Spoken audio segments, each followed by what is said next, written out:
Le 16 mars 1986 restera gravé à jamais comme une date fatidique dans l'histoire criminelle de l'Inde. Ce jour-là, au cœur de la prison de Tihar, l'établissement le plus sécurisé de toute l'Asie, une scène surréaliste se déroule sous les yeux aveugles des caméras de surveillance. Imaginez une forteresse de béton et d'acier, conçue pour briser les esprits les plus rebelles, qui sombrent soudainement dans un silence de mort totalement inexplicable. À l'intérieur de ces murs impénétrables, 7 gardiens d'élite, formés pour faire face aux émeutes et aux violences extrêmes, se retrouvent à terre, rampant dans la poussière comme des enfants désorientés. Quelques minutes auparavant, ces hommes riaient et célébraient un anniversaire, la bouche pleine de friandises offertes par le détenu le plus célèbre de l'établissement. Mais la fête tourne au cauchemar lorsque leurs corps lâchent prise les uns après les autres, terrassés par un cocktail chimique invisible qui foudroie leur système nerveux en un temps record. L'homme qui se tient debout au milieu de ces corps inanimés n'est pas un prisonnier ordinaire cherchant désespérément à retrouver la liberté pour fuir son passé criminel. Il s'agit de Charles Sobhraj, un tueur en série froid et calculateur, connu pour avoir étranglé des voyageurs en Thaïlande et brûlé des corps sur les plages paradisiaques d'Asie. Alors que le chaos s'installe, cet homme surnommé le Serpent récupère calmement les trousseaux de clés sur les ceintures des gardiens inconscients et se dirige vers la sortie sans la moindre hésitation.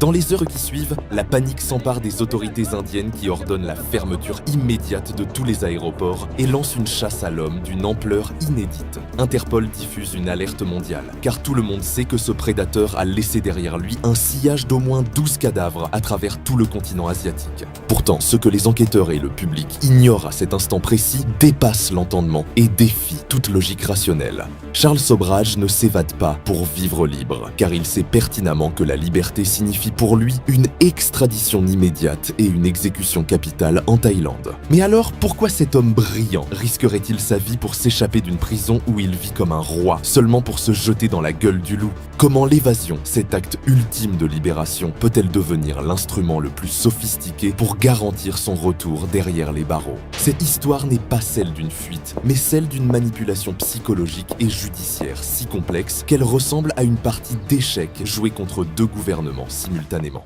Préparez-vous à plonger dans l'esprit tortueux d'un homme qui a transformé sa propre capture en chef-d'œuvre et qui a fait de la prison son unique chance de survie.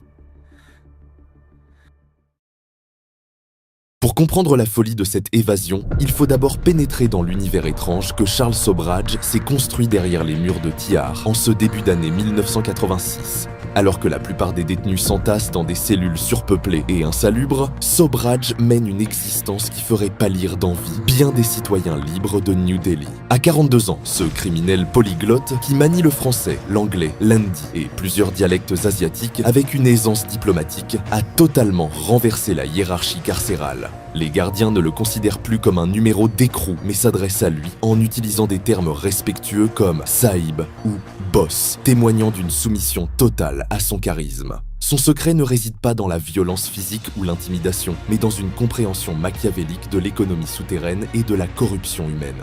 Il porte des vêtements taillés sur mesure et dort sur un lit confortable, loin des paillasses en béton qui brisent le dos des autres prisonniers moins fortunés. Ses repas ne proviennent pas de la cantine de la prison, mais de restaurants extérieurs qui lui livrent des currys raffinés servis sur de la véritable porcelaine. L'argent coule à flot, dissimulé dans les ourlets de ses vêtements, et sert à acheter la loyauté de tout le personnel, du simple gardien jusqu'aux clercs administratifs. Il a transformé la prison la plus redoutée de l'Inde en un hôtel privé où il règne en maître absolu, distribuant des liasses de billets pour obtenir des faveurs impensables. Cependant, ce confort illusoire masque une réalité terrifiante qui se rapproche inéluctablement à mesure que les jours passent sur le calendrier. La peine de 12 ans qu'il purge pour le meurtre de touristes français arrive à son terme dans quelques semaines à peine, ce qui devrait être une bonne nouvelle. Mais pour Sobhraj, cette libération imminente ne représente pas un nouveau départ, mais une condamnation à mort certaine qui l'attend de l'autre côté de la frontière. Les procureurs thaïlandais attendent patiemment leur tour depuis plus d'une décennie, armés de mandats d'arrêt pour une demi-douzaine de meurtres barbares. Ils veulent lui faire payer la mort de ces jeunes routards occidentaux retrouvés étranglés ou brûlés, victimes de celui que la presse a surnommé le tueur au bikini. La méthode d'exécution en Thaïlande varie selon les époques, mais la finalité reste la même. La corde ou l'injection létale mettra fin à ses jours dès son arrivée à Bangkok. Chaque nuit, dans le silence de sa cellule luxueuse, Sobhraj griffonne des calculs frénétiques dans les marges de ses journaux, cherchant une faille dans le système. Il découvre alors une particularité juridique cruciale.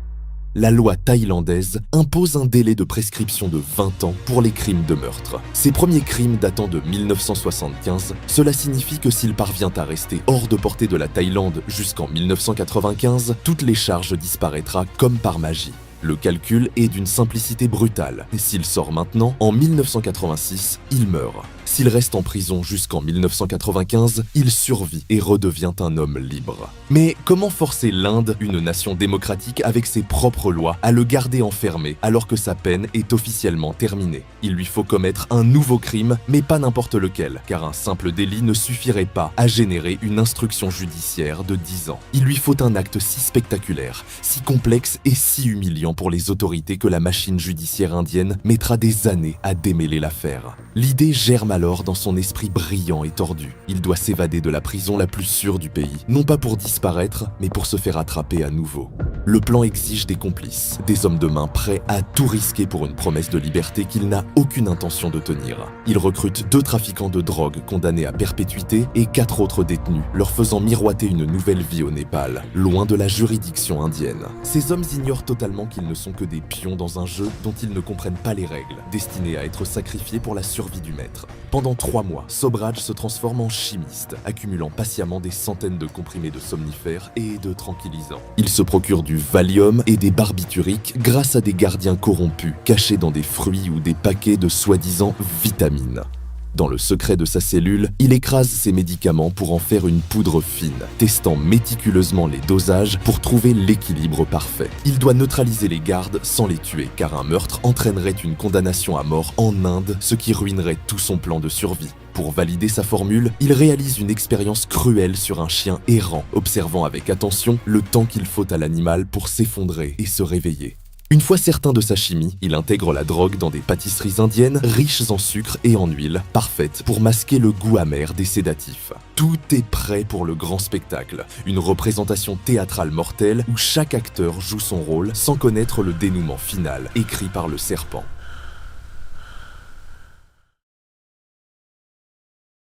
Le scénario imaginé par Charles Sobhraj repose sur une audace psychologique qui frôle la démence, exploitant la confiance aveugle qu'il a tissée avec ses geôliers. Nous sommes le dimanche 16 mars, une date qu'il a décrétée comme étant son anniversaire officiel, bien que les registres de l'administration pénitentiaire ne vérifient jamais ce genre de détails. L'ambiance dans le bloc B de la prison de Tihar est étonnamment détendue, presque festive, contrastant violemment avec la rigueur habituelle d'un quartier de haute sécurité. Sobhraj a annoncé qu'il organisait une petite fête pour remercier le personnel de sa bienveillance, jouant parfaitement son rôle de détenu modèle et repenti.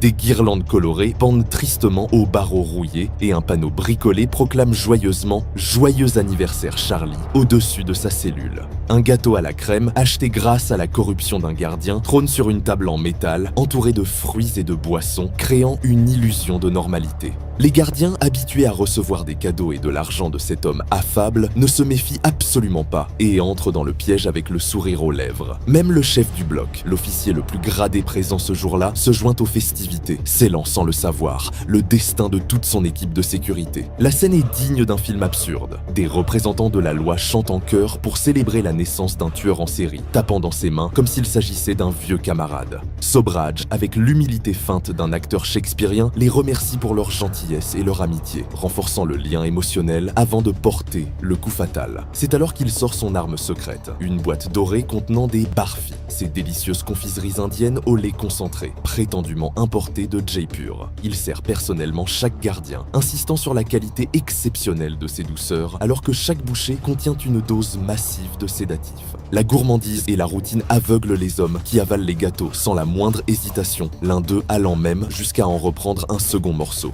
Le regard de Sobhraj se fixe discrètement sur l'horloge murale, car il sait que le temps joue désormais contre lui et que la chimie doit opérer avant la relève. Pendant quelques minutes interminables, la conversation continue, ponctuée de rires et de banalités comme si de rien n'était, et soudain, le visage d'un officier se fige, ses paupières battent frénétiquement comme s'il luttait contre une fatigue immense et subite. Un autre murmure qu'il ne se sent pas bien avant de s'affaisser contre le mur, ses jambes ne répondant plus aux commandes de son cerveau embrouillé. L'effet domino est terrifiant. Les 7 gardiens, ces hommes forts et armés, vacillent et s'écroulent, les uns après les autres comme des marionnettes dont on aurait coupé les fils.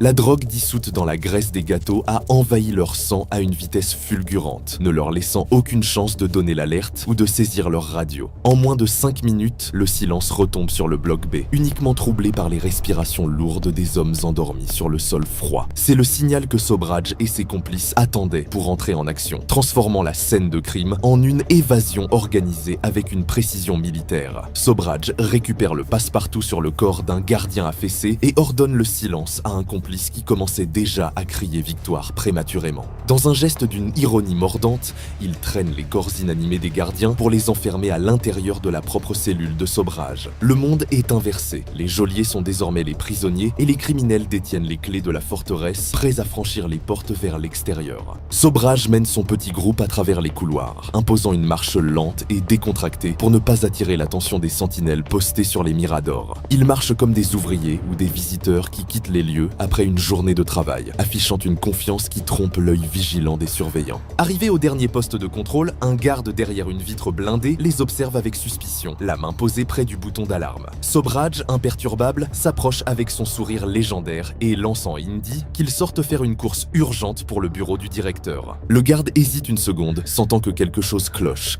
mais le visage familier et l'attitude autoritaire de Sobhraj dissipent ses doutes. La lourde porte en bois s'ouvre dans un grincement, libérant le groupe dans l'air tiède du soir de New Delhi, loin de l'odeur rance de la prison. Une voiture blanche, une ambassadeur classique, les attend moteur tournant, pilotée par un complice extérieur qui tremble d'adrénaline. Alors que le véhicule s'éloigne et se fond dans le trafic chaotique de la capitale, les codétenus de Sobhraj exultent, persuadés qu'ils sont en route vers une nouvelle vie. Ils ignorent totalement que leur sauveur les conduit droit dans un piège médiatique et que cette liberté n'est qu'une illusion temporaire nécessaire à son grand dessein. Sobhraj ne regarde pas la route vers le Népal, mais s'installe confortablement sur la banquette arrière, son esprit déjà tourné vers la prochaine étape de sa manipulation. Il sait que dans quelques heures, l'Inde entière sera à ses trousses, et c'est exactement ce qu'il désire plus que tout au monde.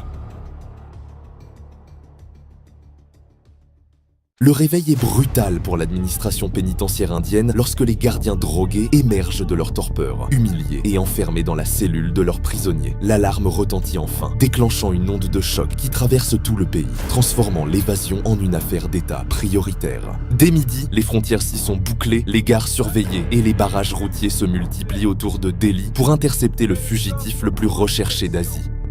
La presse s'empare de l'affaire avec hystérie, racontant comment le tueur au bikini a ridiculisé le système, alimentant la légende sombre de cet homme insaisissable. Pendant des semaines, les rumeurs les plus folles circulent. On le dit déjà au Pakistan, en fuite sur un cargo vers l'Afrique ou caché dans les montagnes inaccessibles du Népal. Les policiers indiens sont sous une pression terrible, jouant leur carrière et leur réputation, tandis que leurs homologues thaïlandais enragent de voir leur proie s'échapper à nouveau. Pourtant, Charles Sobhraj n'a pas fui vers une destination exotique ou secrète. Il a tranquillement mis le cap sur Goa, la destination touristique la plus évidente de l'Inde. Là-bas, loin de se terrer dans une cave, il s'installe à la vue de tous, fréquentant les restaurants et les bars populaires comme s'il n'était qu'un vacancier ordinaire. Le 6 avril 1986, 3 semaines après son évasion spectaculaire, il est assis au restaurant Au Coqueiro, dégustant un poisson au curry près d'une fenêtre ouverte sur la rue. Il ne porte ni déguisement, ni fausse barbe. Ses lunettes de soleil et sa casquette ne cachent rien de ses traits caractéristiques qui s'étalent pourtant en une des journaux. Il discute même avec des touristes européens à la table voisine, affichant une insouciance qui confine à l'arrogance pure ou à la provocation délibérée. C'est cette audace qui permet à l'inspecteur Madhukar Zend, agissant sur un tuyau anonyme, de le repérer à travers la vitrine du restaurant. Le policier, s'attendant à une fusillade ou à une fuite éperdue, entre dans le restaurant le cœur battant,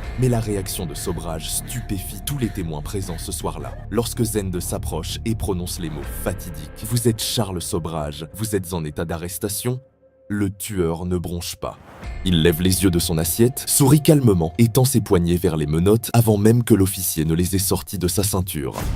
Félicitations inspecteur, lance-t-il avec une sincérité désarmante, comme s'il venait de perdre une partie amicale dont il connaissait l'issue depuis le début. Ce que la police prend pour une victoire éclatante est en réalité l'aboutissement parfait du plan machiavélique élaboré dans sa cellule de Tillard. Lors des interrogatoires, Sobridge explique avec la patience d'un professeur que son évasion et sa recapture garantissent désormais l'ouverture de nouvelles procédures judiciaires. En droguant les gardiens et en s'évadant, il a commis de nouveaux crimes sur le sol indien, obligeant la justice locale à le juger et à le condamner à une nouvelle peine. Les calculs qu'il griffonnait sur ses journaux s'avèrent exacts. La justice indienne le condamne à 10 années supplémentaires pour cette évasion audacieuse. Cette sentence repousse sa libération potentielle à 1997, soit 2 ans après l'expiration fatidique du délai de prescription des meurtres en Thaïlande. Les autorités thaïlandaises sont impuissantes. Elles regardent leur dossier s'effriter année après année, tandis que Sobridge attend tranquillement à l'abri dans sa prison indienne. Il a réussi l'impossible, transformer une cellule de prison en sanctuaire inviolable, utilisant la loi contre ceux-là même qui cherchent à l'exécuter. Lorsqu'il sort enfin de Tillard en février 1997, à l'âge de 52 ans, il est un homme libre, les mandats d'arrêt thaïlandais n'étant plus que de vieux papiers sans valeur. Il retourne en France, parade devant les caméras, vend son histoire à des éditeurs et à des producteurs de cinéma, savourant sa victoire sur le système judiciaire international.